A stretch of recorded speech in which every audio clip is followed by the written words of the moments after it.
The sky over Redemption Creek didn't just darken, it cracked open. Thunder exploded across the plains, a sound so violent it felt like the world was tearing apart at the seams. Catherine Novak dug her heels into her horse's flanks, urging the mare faster through the driving rain.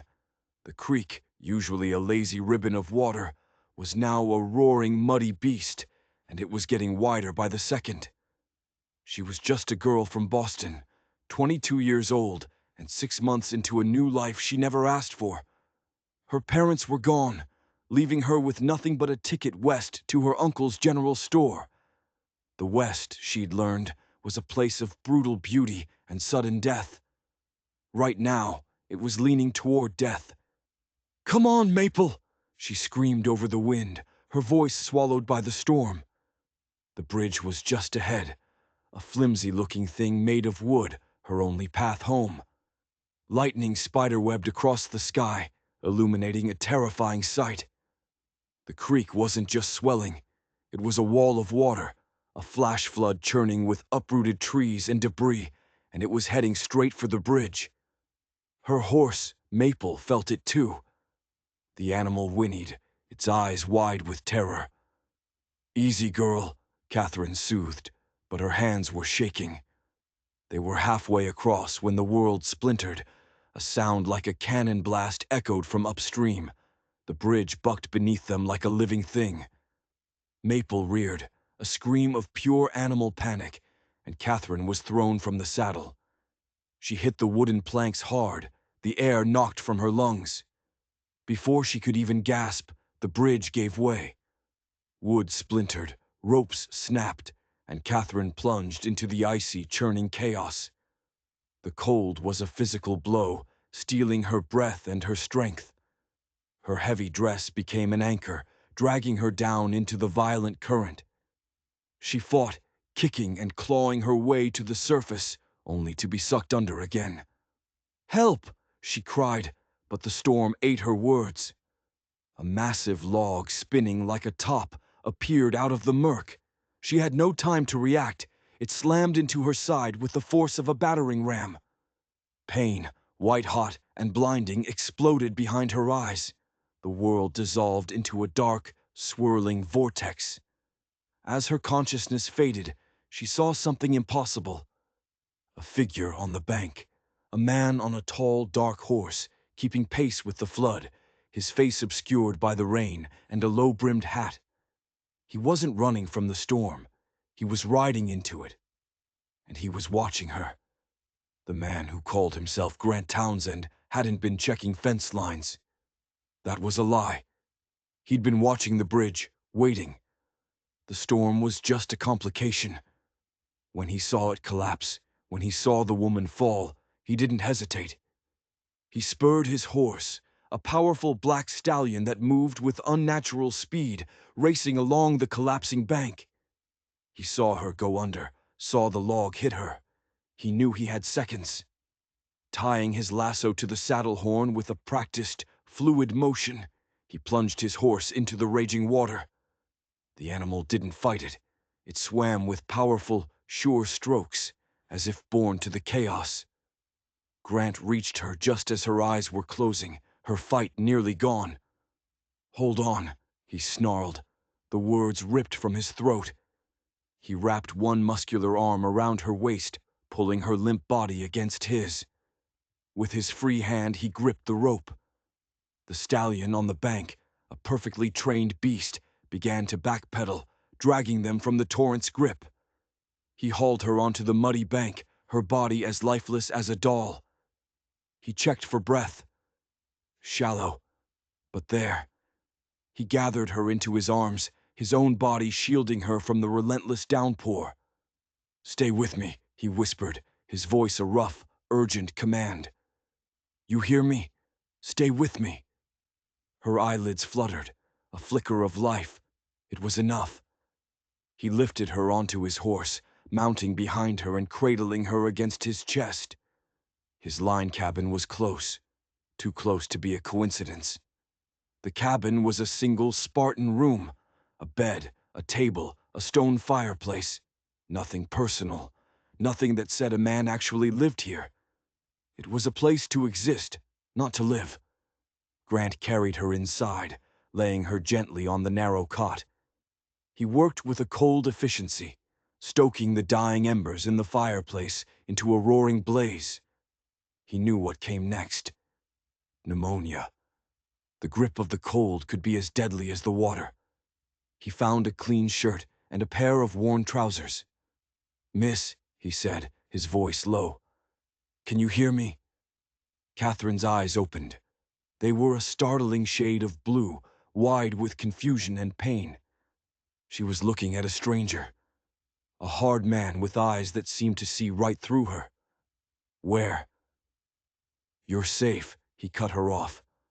"I pulled you from the creek. You need to get out of those wet clothes." He held out the dry ones. "Can you manage, or do you need help?" The question was blunt, devoid of any social grace. She flushed, the color stark against her pale skin. "I can manage," she whispered, her voice a thread. Grant nodded once and turned his back, giving her a privacy that felt more like a professional courtesy than a gentleman's respect. "I won't look," he said. "No time for modesty now." Her fingers, numb and clumsy, fumbled with the buttons of her dress. Every movement sent a fresh wave of agony through her side. She finally managed to peel off the sodden layers and pull on the dry clothes. They were huge on her, smelling of wood smoke and leather. "I'm decent," she managed to say. He turned back, his face unreadable. He hung her wet things by the fire, his movements precise. "Grant Townsend," he said, the name sounding practiced. "I ranch nearby. Catherine Novak. My uncle owns the general store." She shifted, a sharp intake of breath betraying her pain. "Thank you for saving me." "Call me Grant," he said, his eyes narrowing as he saw her wince. "You're hurt." "A log. I think a rib is broken." He nodded grimly. "Let me see." It wasn't a request. Catherine hesitated, but the authority in his voice was undeniable. She nodded. His touch was surprisingly gentle, his calloused fingers probing her side with an expert's precision. It was a strange intimacy, born of violence and necessity. "Bruised," he declared. "Not broken. You were lucky." He moved to a small cupboard and returned with a bottle of whiskey and a tin cup. "For the pain." Catherine managed a weak smile. "My uncle says that's what all men claim." A ghost of a smile touched Grant's lips. "Your uncle is a wise man, but tonight, it's the truth. We're not going anywhere until this storm breaks." As the evening wore on, the whiskey dulled the sharp edges of her pain. Grant made a simple meal of beans and hardtack, offering no apology for the meager fare. They ate in silence, the only sounds the crackling fire and the howling wind outside. The cabin felt like the only solid place in a world gone mad. "I don't know how to thank you," Catherine said softly, breaking the silence. "No thanks needed," he replied, not looking at her. "Anyone would have done the same." "No," she insisted, her gaze steady. "Not anyone. You risked your life." He finally met her eyes, and she saw something flicker in their depths, something dangerous. "You're either very brave or very foolish, Mr. Townsend." His laugh was a short, harsh sound. "Probably a bit of both, and I thought we agreed on Grant." They talked as the night deepened, the firelight casting dancing shadows on the rough-hewn walls. She told him about Boston, about losing her parents, about feeling adrift in this new, harsh land. He said little about himself, offering only vague details about his ranch, his words carefully chosen, revealing nothing. "You miss the East?" he asked, his question cutting through her rambling. "Sometimes," she admitted. "I miss order, predictability." She looked around the bare cabin. "But there's a freedom out here, too, a feeling that you can be whoever you want to be." Or whoever you need to be, he corrected, his voice low and intense. He stoked the fire, his profile sharp and unforgiving in the orange glow. Out here, a man is judged by his actions, not his name. And a woman? She asked. He looked at her then, a long, searching look that made her shiver for a reason that had nothing to do with the cold. The women who make it out here, he said slowly, are stronger than any man. Outside, the storm raged. Inside, a different kind of storm was brewing, a storm of questions and unspoken truths. Catherine felt a strange pull toward this quiet, intense man, a man who moved with the deadly grace of a predator and spoke in riddles. He was her savior, but he was also a complete mystery. While he was adding another log to the fire, his back to her, her eyes scanned the small cabin. It was unnervingly neat, unnervingly empty, except for one thing. Tucked under the edge of his cot, partially hidden by a blanket, was a worn leather satchel. Its flap was unbuckled, and peeking out from inside was the corner of a piece of paper. It wasn't just any paper. It was thick, official-looking stock. And on it she could just make out the stark, black letters of a word she recognized from the posters in the marshal's office. Wanted. Her blood ran cold. The man who had saved her life, the man she was alone with in a storm-locked cabin miles from anywhere, was not who he said he was. The storm outside was nothing compared to the one that had just broken loose inside her. Who was Grant Townsend, and what did he want? The whiskey's warmth evaporated, replaced by a chilling fear. The man sleeping in the chair by the fire wasn't a simple rancher. Ranchers had homes, not hideouts. They had calloused hands from mending fences, sure, but his movements were too precise, too economical, like a soldier or a hunter. She lay still, feigning sleep, her mind racing. The wanted poster under his bed. It was the key to everything. She had to see it. Waiting until his breathing deepened into a steady rhythm, she slipped silently from the cot. The floorboards didn't creak. The cabin was too new, too temporary. She knelt by his satchel, her heart hammering against her bruised ribs. Her fingers trembled as she slid the paper out. It wasn't a poster for Grant. The face staring up at her was a snarling, bearded man with cruel eyes. Silas Kane, the poster read. Wanted for robbery and murder. $500 reward. Beneath the name, it listed his known associates. Her eyes scanned the list, and a name jumped out at her. Jasper Morgan, the banker's son from town. The same Jasper who had been courting her since she arrived, the man her uncle thought so highly of. It didn't make sense. And then she saw the other paper in the satchel. It was a letter, addressed to a U.S. Marshal. It was a report, detailing the movements of Kane's gang and their connection to a money laundering scheme run through the Redemption Creek Bank. The letter was signed, G.T., Operative 7. G.T. Grant Townsend. He wasn't a rancher. He wasn't a bounty hunter. He was the law, working so deep under cover he was practically a ghost.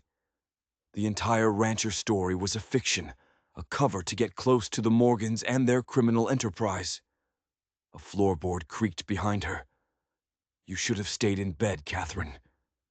She spun around, the papers clutched in her hand. Grant was standing, no longer the weary savior, but a man coiled with lethal energy. His eyes weren't angry. They were cold with disappointment. It's not what you think, she stammered. Isn't it? He said, his voice dangerously soft. He took a step closer. You think you've figured it all out, don't you? The Boston girl reads a letter, and suddenly she knows all the secrets of the West. He wasn't just a lawman. There was something else here, something personal and raw. He held out his hand. Give them to me. Before she could react, they both froze. The sound of hoofbeats, muffled by the snow and the wind. Someone was coming. Grant moved with blinding speed. He grabbed her, pulling her behind him and shoving her toward the darkest corner of the cabin. Not a sound, he hissed, drawing a massive Colt revolver from a hidden holster at the small of his back. The pistol seemed a natural extension of his arm. The hoofbeats stopped right outside. A voice called out, friendly and familiar, a voice that now made Catherine's skin crawl. "Hello? Anyone in there? It's Jasper Morgan. I saw your light. My horse threw a shoe in this blasted storm." Jasper. He was here. It wasn't a coincidence. He must have followed her, seen her get swept away, and now he was tracking the man who saved her. The man he was secretly working with Silas Kane to destroy. Grant's eyes met hers in the dim light. He gave a tiny, almost imperceptible shake of his head. "Say nothing." He tucked the Colt out of sight, but kept his hand on the grip. "Just a minute," he called out, his voice returning to the easy drawl of a simple rancher. He opened the door. Jasper Morgan stood there, covered in snow, a picture of concern. His eyes immediately found Catherine. "Catherine, my God, are you all right? We found your horse back at the crossing. The whole town is out looking for you." He pushed past Grant, rushing to her side. "What happened? Who is this man?" He looked Grant up and down with suspicion and disdain. "I found her downriver," Grant said calmly. "Bridge gave out, brought her here to get warm." "You have my thanks, friend," Jasper said, though his eyes were cold. "I can take it from here. I'll get her back to town, back to her uncle." He put a proprietary arm around Catherine's shoulders. "Let's go, my dear. You're safe now." Safe. The word was a lie. She was standing between two deadly secrets. One man was a lawman pretending to be a rancher. The other was a banker's son pretending to be a gentleman, while secretly funding murderers. And she was the only one who knew the truth about both of them. Grant's warning gaze was clear. Don't go with him. But how could she refuse? Refusing would tip Jasper off that she knew something. He would see her as a threat. "Yes," she said, her voice shaking slightly. "Please, take me home." Grant's face was a mask of stone, but she saw the flicker of warning in his eyes turn to something harder. Resignation. He had lost control of the situation. Jasper smiled, a triumphant predatory glint in his eyes. He led her out into the storm, helping her onto his horse before mounting behind her. "You'll regret this," Grant said, his voice a low growl meant only for Jasper. Jasper just laughed. "I doubt it, rancher." As they rode away from the cabin, Catherine looked back. Grant was just a silhouette in the doorway, a solitary, dangerous figure watching them disappear into the swirling snow. She had made her choice. And she knew, with a certainty that chilled her to the bone, that she had chosen wrong. The ride was a nightmare of biting wind and a silence more terrifying than the storm. Jasper didn't speak, his arm wrapped around her waist, a gesture that was no longer comforting, but possessive, like a cage. She had to think. She had to find a way out of this. "I'm so grateful you found me, Jasper," she said, forcing a tremor into her voice. "That man, he was strange. He wouldn't even tell me his full name. She was fishing, hoping he would take the bait." "Some men are like that out here," Jasper said, his tone smooth as silk. "Drifters. Best to stay away from them. It's a good thing I came along when I did. Silas Kane's gang has been spotted in these hills. It's not safe." He said the name. Silas Kane. He said it casually, as if it were just a piece of town gossip. But it was a mistake. A fatal one. "Silas Kane," she asked, feigning ignorance. "Is that the outlaw from the posters?" "The very same," Jasper said, a note of pride in his voice he couldn't quite conceal. "A vicious man. They say he's got a hideout somewhere up on Raven Ridge, in the old silver mines." He was bragging. He was showing off for her, revealing information only someone on the inside would know. The U.S. Marshals might suspect a connection, but Jasper had just confirmed it. He was telling her exactly where he was taking her. Her heart pounded. She had to act. Now.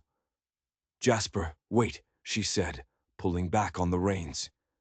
"I think I dropped the locket my mother gave me back at the cabin.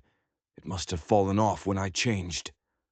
It was a stupid, flimsy lie, but it was all she had. Jasper sighed, a sound of pure annoyance. "Catherine, we can't go back. It's just a trinket." "It's not just a trinket," she cried, putting real tears in her voice. "It's all I have left of her. Please, Jasper, it will only take a moment." He hesitated. The combination of her tears and the desire to play the hero was too much for him to resist. "All right," he snapped. "Fine, but be quick about it." He turned the horse around, heading back toward the faint glow of Grant's cabin. This was her only chance. As they neared the cabin, she waited for the perfect moment, when his attention was diverted by a deep snowdrift.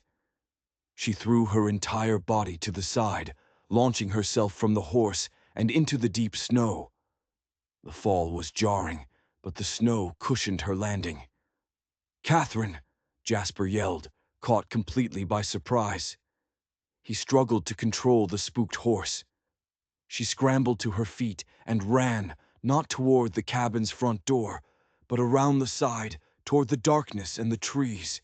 She could hear him dismounting, cursing her name. "You foolish girl, you can't escape me." She crashed through the undergrowth, branches whipping at her face. The pain in her side flared, but she ignored it. Adrenaline was afire in her veins. She heard him crashing through the woods behind her. He was faster. He was going to catch her. The cabin's back wall appeared in front of her. There was a small shuttered window. It was her only hope. She threw her shoulder against it. The wood groaned but held. She tried again, desperation giving her strength. The lock splintered and the shutter flew open. She tumbled inside, landing on the hard-packed dirt floor. She was in a small root cellar, accessible from a trap door inside the cabin. She could hear Grant's voice from above. "What's going on out there, Morgan?" "Your little stray ran off," Jasper shouted from the woods. "Seems she prefers the storm to your company." The trap door above her was thrown open. Grant stood there, the Colt in his hand, his face a grim mask. "Get up here," he commanded. "Now." He pulled her up into the main room just as Jasper's footsteps pounded onto the porch. Grant shoved the revolver into her hands. The metal was heavy and cold. "Do you know how to use this?" "I've shot my uncle's rifle," she said, her voice shaking. "Point it at the door. Don't shoot unless he comes through it. And don't shoot me." He didn't wait for an answer. He moved to the side of the door, pressing himself flat against the wall, a hunting knife now appearing in his other hand. He was a phantom of violence, ready to strike. The cabin door burst open. Jasper stood there, his face contorted in a mask of fury, snow melting in his hair. His eyes locked on Catherine, on the massive pistol in her hands, pointed straight at his chest. His rage faltered, replaced by confusion. "Catherine, what is the meaning of this? Put that down." "Stay where you are, Jasper," she said, surprised by the steadiness of her own voice. From the shadows, Grant stepped out, the knife held low and ready. Jasper's eyes widened in genuine shock. He hadn't seen him. "You," Jasper breathed, his gaze flicking between Grant and the gun in Catherine's hand. "What are you? Some kind of white knight?" Grant didn't answer. He just watched Jasper, his expression unreadable. "She's with me," Grant said, his voice flat and final. Jasper laughed, a high, unhinged sound. "With you, a penniless drifter, I can give her everything. My father owns this territory." "Your father," Grant said, "is a thief, and his son is a fool." Jasper's face darkened. The mask of the gentleman was gone, replaced by the ugly sneer of a spoiled thug. "You have no idea who you're dealing with." "I know exactly who I'm dealing with," Grant replied. "I know you funnel money for Silas Kane. I know you arranged the payroll shipment information for his last robbery. And I know you're planning on using your father's bank to buy up all the land from the ranchers you're helping to ruin." Every word was a hammer blow. Jasper's face went pale. He knew he was caught. "You'll never prove it," he spat. "I don't have to," Grant said. "I'm not a bounty hunter, Morgan. I'm a U.S. Marshal, and you've just confessed to a federal officer." Jasper's eyes darted around the room, looking for an escape. He saw none. He lunged, not at Grant, but at Catherine. He was fast, grabbing for the gun. But Catherine was ready. She had seen the desperation in his eyes. She squeezed the trigger. The explosion was deafening in the small cabin. The recoil threw her arm back, but the shot was true. It hit Jasper in the shoulder, spinning him around. He screamed, clutching the wound as he stumbled back out the door and collapsed into the snow. Silence. The only sound was the ringing in Catherine's ears and the hiss of the fire. She stared at the gun in her hand, horrified and amazed at what she had just done. Grant moved past her, his own gun now in his hand, as he peered out the door. He knelt beside Jasper, checking the wound, then quickly and efficiently bound it with a strip of cloth torn from Jasper's own coat. He dragged the groaning man back inside and dumped him unceremoniously in a corner. "He'll live," Grant said, his gaze finding Catherine. She was still standing there, the pistol hanging limply at her side.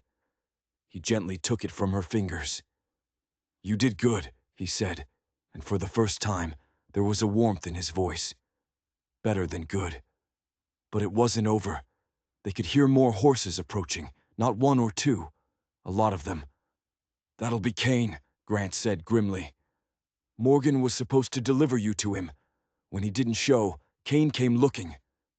He dragged the heavy wooden table and barred the door. He checked the loads in his revolver and picked up a rifle that had been leaning in the corner.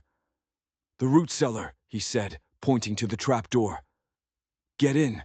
Stay there no matter what you hear." "No," she said, the words surprising them both. "I'm not hiding. I shot him," she said, nodding at Jasper. "I'm in this now. Give me a weapon." Grant studied her for a long moment, a new respect dawning in his eyes. He saw the terrified Boston girl was gone, replaced by someone else. A woman of the West, forged in flood and fire. He nodded curtly and handed her the rifle. "Barricade the window. Shoot at anything that moves that isn't me." The first bullet splintered the wood of the door. The siege had begun. The cabin became a death trap.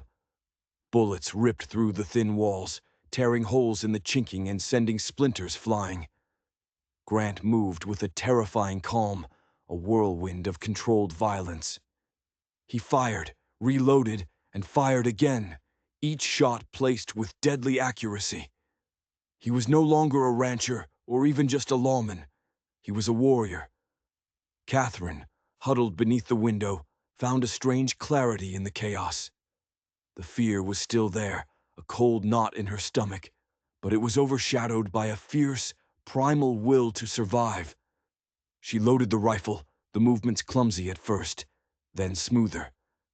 She peered through a crack in the shutters, saw a shadow move between the trees, and fired. A man screamed and fell. She didn't feel triumph, only a grim sense of finality. "They're trying to circle around back," Grant yelled over the din. He tossed her a second pistol. "Can you hold the front?" She nodded, her throat too dry to speak. He disappeared for a moment, and the sound of his Colt boomed from the back of the cabin, followed by shattering glass and another cry of pain. They were fighting back to back, two strangers bound by a sudden violent destiny. The air grew thick with gunpowder smoke, stinging their eyes and choking their lungs. Hours seemed to pass in a blur of noise and terror. Jasper Morgan, tied up in the corner, moaned and cursed them both. In a lull in the fighting, Grant crawled over to her position. "They're getting ready to rush us," he said, his voice low and strained. A thin line of blood trickled from a graze on his forehead. "There's too many of them." "So what do we do?" she asked, her knuckles white on the stock of the rifle. "We make our stand," he said simply. But then he looked at her, and his mask of iron resolve cracked for just a second. "Catherine, if we don't make it out of this—" "We will," she interrupted, her voice fierce. "We have to." Before he could reply, a new sound cut through the storm. A bugle call, clear and sharp. Both Grant and Catherine looked at each other in confusion. The shooting outside stopped abruptly, replaced by shouts of alarm and the thunder of dozens of horses. Grant cautiously moved to the door, peering through a bullet hole. A slow grin spread across his face. "Well, I'll be damned," he breathed. "The cavalry." A troop of blue-coated soldiers was charging out of the snowy woods, their sabers drawn, their carbines firing. Silas Kane's gang, caught completely by surprise, broke and ran. The fight turned into a rout. The soldiers rounded up the remaining outlaws with professional efficiency. The door to the cabin was pushed open, and a grizzled sergeant with a magnificent mustache peered in. "Marshal Townsend, we got your message. Looks like we got here just in time." He eyed the smoke-filled room, the bodies outside, and Catherine holding a rifle. Or maybe a few minutes late. Grant finally let out a long breath, the tension draining from his body. He looked exhausted, but alive. "Your timing was perfect, Sergeant." He turned to Catherine, his eyes searching hers. "My message?" she asked. Grant tapped a small metal box in the corner she hadn't noticed before. "Telegraph key," he explained. "Ran a line out here when I set up this post. I sent a message for reinforcements the moment Morgan showed his face. He had a plan all along. He was never truly alone. He had just let her believe they were. The aftermath was a flurry of activity. The soldiers took charge of the prisoners, including a sputtering Jasper Morgan, who was screaming about his father's influence. Silas Kane was found among the dead. The sergeant took Grant's formal report, and for the first time, Catherine heard his full story. He was Grant Townsend, a U.S. Marshal assigned to bring down the Morgan Kane syndicate. He'd been under cover for almost a year, slowly building a case. The flood, her rescue, it was all an accident, a random act of fate that had nearly unraveled his entire operation.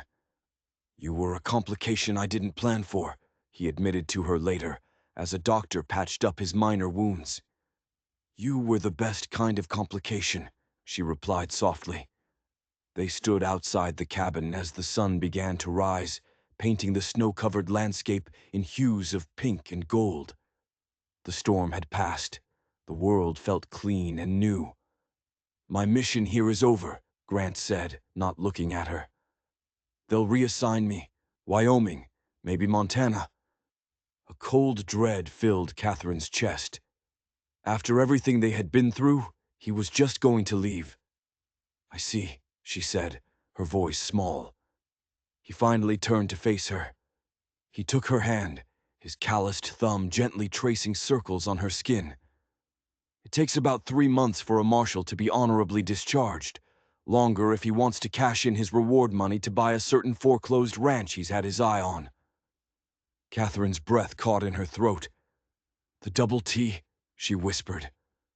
"My cover story wasn't a complete lie," he said, a genuine smile finally reaching his eyes. "Being a rancher, building something with my own hands, that's always been the dream. I just had to finish my work first." He took a step closer, his gaze intense. "A man can't run a ranch like that on his own. He needs a partner, a strong one, someone who isn't afraid of a little flash flood or a gunfight." "Are you asking me to be your partner, Marshal?" she asked, a smile spreading across her own face. "No," he said, his voice dropping to a husky whisper. "I'm asking you to be my wife." He didn't have a ring. He didn't have a fancy speech. But he had survived a flood and a siege with her. He had seen the steel beneath her Boston refinement. And she had seen the honorable man beneath the hardened, undercover operative. "Yes," she said, the word filled with all the hope of the new day. "Yes, Grant, I will." He pulled her into his arms, and his kiss was nothing like the tentative sweetness of a courtship. It was a promise, sealed in gunpowder and survival, a testament to the wild, unpredictable, and beautiful life they would build together, right here in Redemption Creek. They had faced the worst the West could throw at them, and had not only survived, but had found each other in the chaos. Their story wouldn't be a quiet one, but it would be theirs. If you enjoyed this wild ride and want to hear more stories of justice and survival on the frontier, don't forget to hit that subscribe button and ring the bell for notifications. You won't want to miss what happens next.